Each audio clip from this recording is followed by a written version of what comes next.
Bienvenidos a un profundo recorrido por la identidad forjada en la frontera, una historia de resistencia y reivindicación.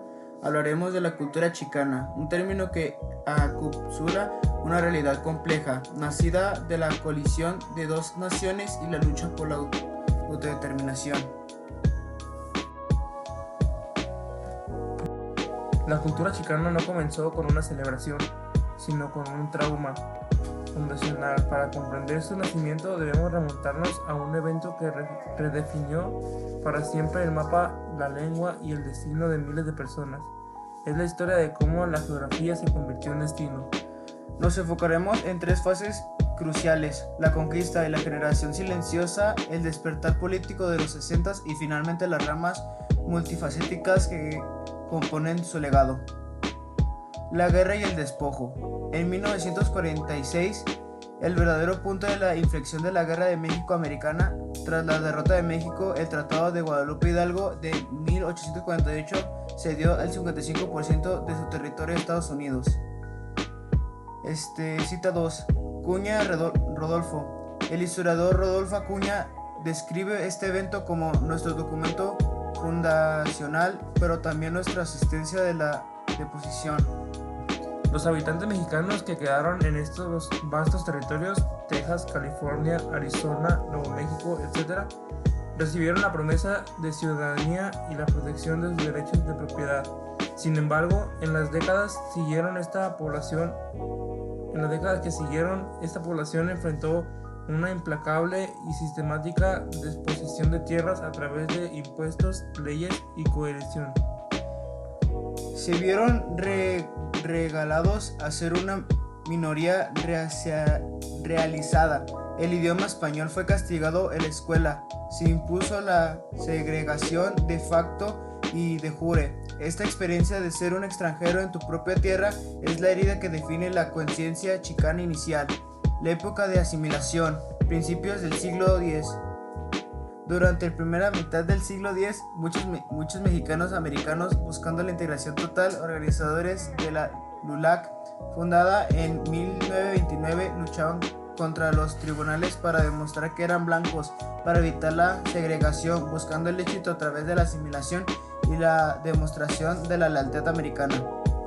Sin embargo, incluso esta población asimilacionista fue golpeada por discriminación y la violencia, como los notorios Suit Roots en Los Ángeles durante la Segunda Guerra Mundial y las deportaciones masivas durante la Gran Depresión.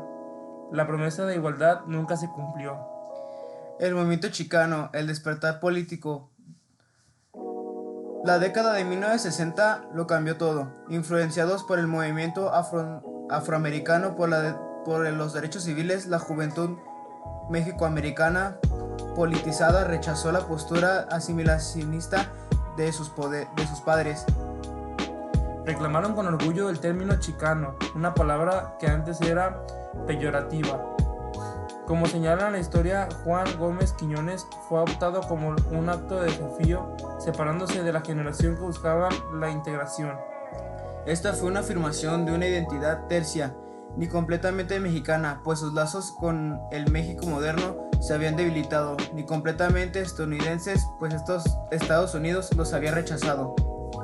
El plan espiritual de Aztlán. La ideología de este movimiento se cristalizó en 1969 con el Plan Espiritual de Aztlán. Este plan, según Carlos Muñoz Jr., es la declaración ideológica más significativa del movimiento que proveyó una base de nacionalismo cultural. Se declaró que los chicanos eran un pueblo con derecho a la autodeterminación y su patria ancestral era Aztlán, el mítico hogar de los aztecas que correspondía al suroeste de USA. Este acto dotó al movimiento de una base histórica, cultural y política. Las ramas del movimiento y su legado cultural. El movimiento chicano no fue un movimiento monolítico, sino un árbol con 4 ramas principales de la lucha que define la cultura hasta hoy. La rama por la justicia de tierras y política.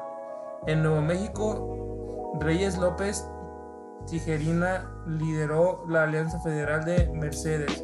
Su foco era la lucha por recuperar las tierras comunitarias que habían sido robadas. argumentando que el Tratado de Guadalupe Hidalgo no había sido honrado. Su movimiento fue militante y puso la soberanía de la tierra en el centro de la conciencia chicana. La rama por la justicia laboral. En California, César Chávez y Dolores Huerta fundaron la Unión de Trabajadores Agrícolas.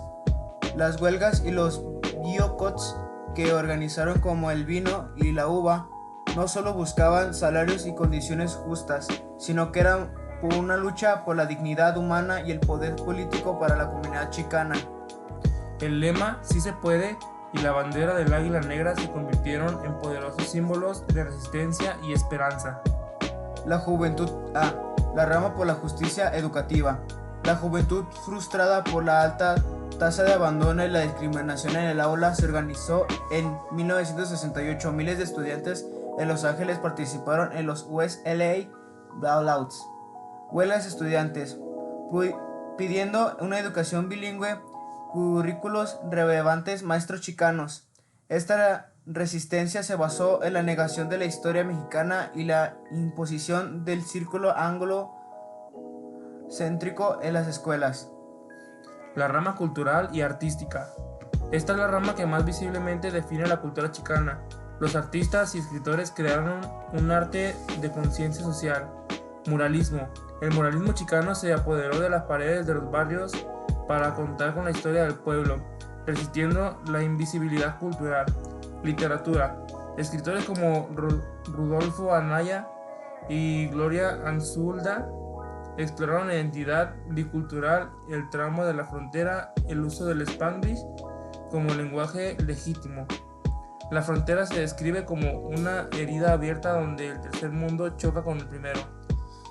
Este legado sigue vivo en la música, la moda y el activismo de hoy, probando que la cultura chicana es una fuerza dinámica que continúa evolucionando.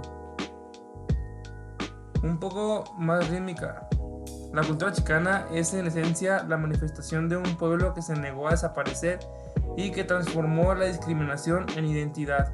Es un legado de lucha por justicia, la tierra y el derecho a ser quien eres. Esto ha sido todo por hoy. Gracias por escucharnos y seguiremos más con estas historias que han pasado en México y en Estados Unidos.